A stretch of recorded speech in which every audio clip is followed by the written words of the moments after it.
Imagine this. You're riding in one of the very first cars ever made. No seatbelts, no airbags, not even doors. You're sitting on a wooden bench, holding onto your hat so it doesn't fly away. The wind is blasting in your face as the car rattles and bumps down a dirt road. Suddenly, bam! You hit a pothole, and whoosh! You almost fly right out of your seat. That's what driving used to be like over 100 years ago. Cars were brand new, exciting, and a little terrifying. Believe it or not, for decades, no one thought seatbelts were important.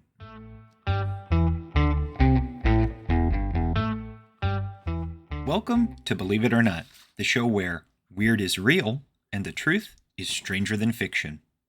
I'm your host, Bryan. Today, we're buckling up for a wild ride through history to discover how one small invention, the seatbelt, went from being ignored to becoming one of the most life-saving ideas ever created.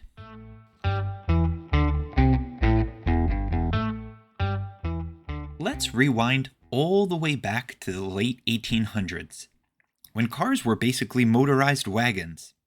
They were open to the air, had bouncy wheels, and barely went 15 miles per hour. But with no roofs, no doors, and no seatbelts, passengers were often tossed around like popcorn in a pan. The first person to think, hey, maybe we should tie people down so they don't fly out, was Edward J. Claghorn of New York City. In 1885, he patented the first safety belt. His design used hooks and straps to keep tourists from falling out of New York taxis. Clever idea, right? But at the time, people laughed it off. Seatbelts? That's silly, they said. Drivers thought they'd never need them. After all, cars weren't that fast. Yet. Then, as engines got stronger in the early 1900s, cars could go 40, 50, even 60 miles per hour. That's when crashes started becoming serious and deadly. By the 1930s, airplane pilots were using seatbelts, and race car drivers strapped in tightly before speeding around the track.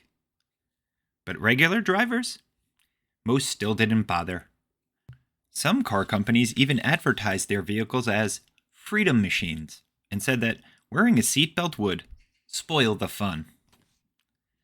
But everything changed in 1959 thanks to a Swedish engineer named Nils Bohlin, who worked for Volvo.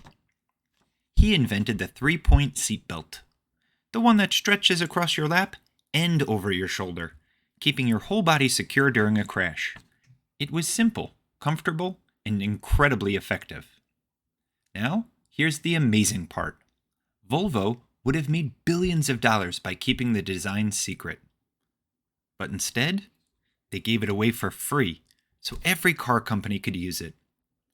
That decision has saved over 1 million lives around the world. Believe it or not, when seatbelts first became common, some car companies installed fake metal buckle belts on the seats, but without the actual straps. They just wanted cars to look safe so customers would feel better, even though the belts didn't actually work. Today, seatbelts are so normal, we barely think about them. But they're one of the biggest reasons car travel is safe. In fact, studies show that wearing one cuts your risk of serious injury or death by 50%. Believe it or not, scientists once tested belts by launching crash test dummies and real volunteers in sleds at over 60 miles per hour. Thankfully, everyone was okay, but it showed just how powerful that tiny belt really is. And believe it or not, some people still argue against wearing them. But scientists and safety experts agree. Clicking that belt is one of the smartest choices you'll ever make.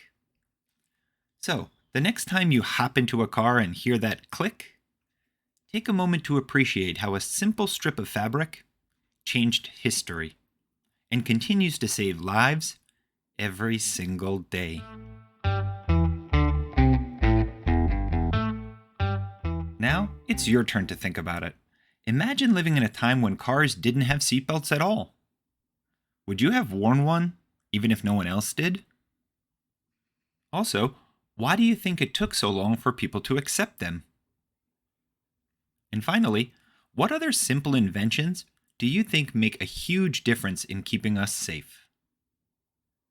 Here's my takeaway from the story. Sometimes the simplest ideas are the most powerful, and one small click can make the world a safer place.